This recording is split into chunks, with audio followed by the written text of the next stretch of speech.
Hey everyone, I'm Robbie Cuthbert, and I'm sitting here right now with one of my Contour coffee tables.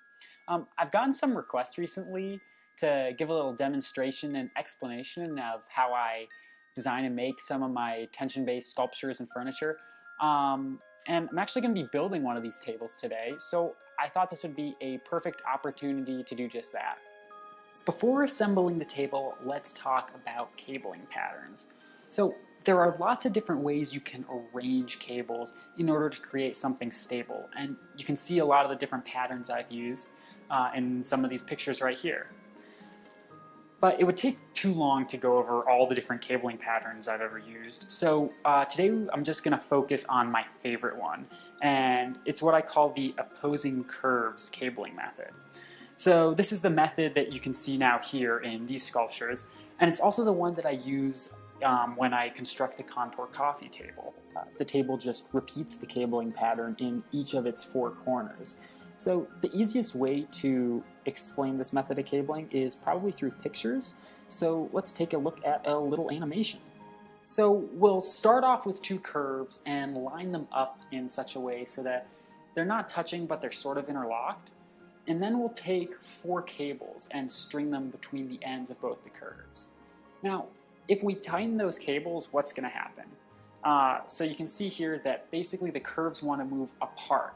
The cables, if you tighten them, want to minimize the distance between the endpoints of all the curves. And so when we tighten them, the curves move away from each other. Now, if we bring the curves back together and we get rid of the outer cables and replace them with four cables close to the apex of each curve, we have a totally different situation. Now, if we try to tighten those cables, the curves actually want to move together. Tightening the cables is effectively the same thing as shortening them. And in this case, shortening the cables makes these two curves want to move toward each other. So what happens then if we add back the outer cables and tighten up both the outer and inner cables? Well, now we're left with a system that doesn't really have anywhere to go. If we try to push the two curves together, we're going to be counteracted by the outer cables because we tighten those and they want to pull the curves apart. If we try to pull the curves away from each other, we're going to be counteracted by the inner cables because we tighten those too, and they're trying to pull the curves together. So the end result is that we have these two curves and there's just nowhere for them to go. They have to stay exactly where they are. And that's what makes the Contour coffee table so stable. Even though none of the legs touch each other, it's capable of supporting hundreds of pounds of weight. So with the conceptual stuff out of the way, let's go on to actually building the table. So what I have on the table here are a pair of needle nose pliers, some cable cutters, a crimping tool, some copper crimps, a 1/16 inch stainless steel braided cable. The table itself is a jig that's going to hold everything in place while I assemble it. And of course I have these bamboo legs that are the key component to the Contour coffee table. I use a CNC machine to cut the legs out, and then I use a drill press to drill all the holes by hand before sanding everything and finishing them off with a thin coat of polyurethane. So the first step in making this table is probably the most boring one. We have to start by cutting all the cable. So I'm going to go ahead and do that now. I have pre-measured lengths of cable that I just pull everything to and snip it off. Once you have everything measured once, no need to measure again. So I just save one set of cables that are to the right length, and I just use those as guides to cut everything out.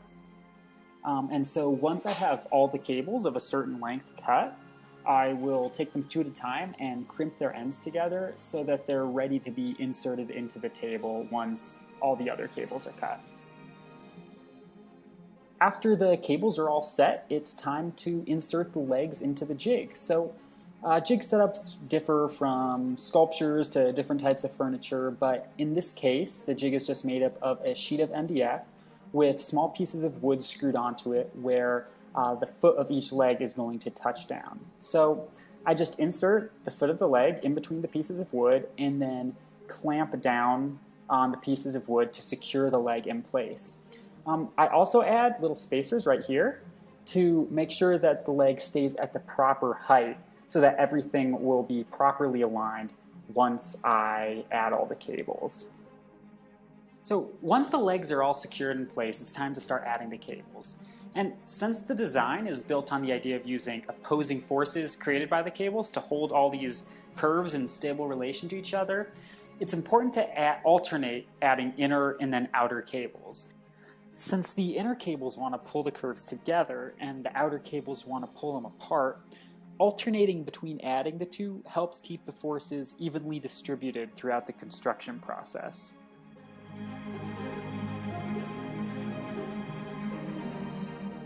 So you may have noticed when I was putting all the cables in that I didn't actually tighten any of them. I like to just get everything in place first before moving ahead, but now it's time for the tightening process. So the way we do that is we take one of our copper crimps, slide it onto the cables, and then take our crimping tool in one hand and the needle nose pliers in the other. Now this part of the process takes a little bit of practice. You have to get the right feel for how much tension to put on the wires. It's all done by hand, all by feel. So I'm going to start by pulling the cable through and then pulling it up so that it's tight. I start with the outer cables, not the inner one, because when I tighten the outer cables, it pulls the leg down onto this secure support. If I started with the inner ones, it would pull it up and get everything out of alignment. Once I have the first outer cables tightened in place, then I can go ahead and do the inner ones and then alternate outer, inner, and everything will stay put. But I like to start with the outer first because that'll make sure everything's cinched down and in place and not popping up off of this support. So once we have these cables all tight, you can take the crimper, put it around the copper crimp, and then with a little twisting action from the needle nose pliers, pull those cables tight and then secure it by squeezing the crimp with the other hand. Once all the outer cables are in place, it's time to do the inner ones. So it's just the same exact process. This time though, when I pull on the inner cables, the leg is going to lift up a little bit from this spacer here. So I have to keep a careful eye on that and make sure that it only comes off of the spacer maybe about a 32nd of an inch. I'm going to take my needle nose pliers, pull up. I'm going to get down, make sure that the leg isn't lifting too much off of that support. There I can see it, about a 32nd of an inch, that's good. So I'm going to cinch down with the crimpers. Give it a good crimp, and then do the rest of the crimping. Securing those first rounds of inner and outer cables is really the most important part of the entire process. That's what really locks the legs into place, and if you do a good job with aligning everything with those first round of cables, then the rest of it should be pretty easy. So from there, it's just a matter of alternating inner, outer cables to keep everything well balanced. This is definitely the part of the process that requires the most finesse and skill. All the cable tensioning is done completely by feel, so it definitely requires a lot of practice to get the hang of. Now here I am tightening the very last of the 104 crimps that go into making one of these tables, and once I'm done with that, I can take the table off the jig. So the first step in removing the table from the jig is to get rid of these 4 vertical supports. Just slide them right out. They're not doing anything anymore. And then we'll remove the clamps that are holding the legs into the jig.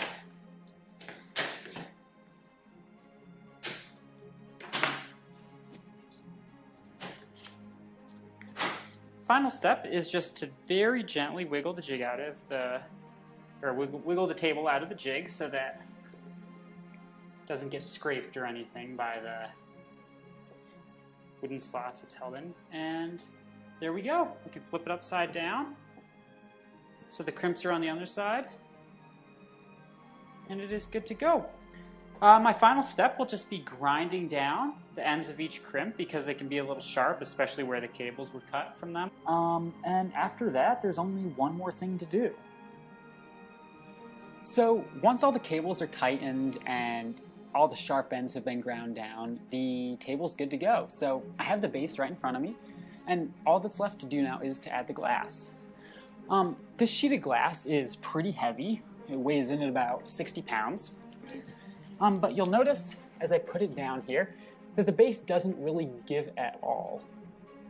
That's because you have all these cables just working together to create something really stable. So now, with the glass on top, the table is completely done. I hope you learned a little bit from watching this about my process and how I build and design tension-based sculptures and furniture. Thanks for watching.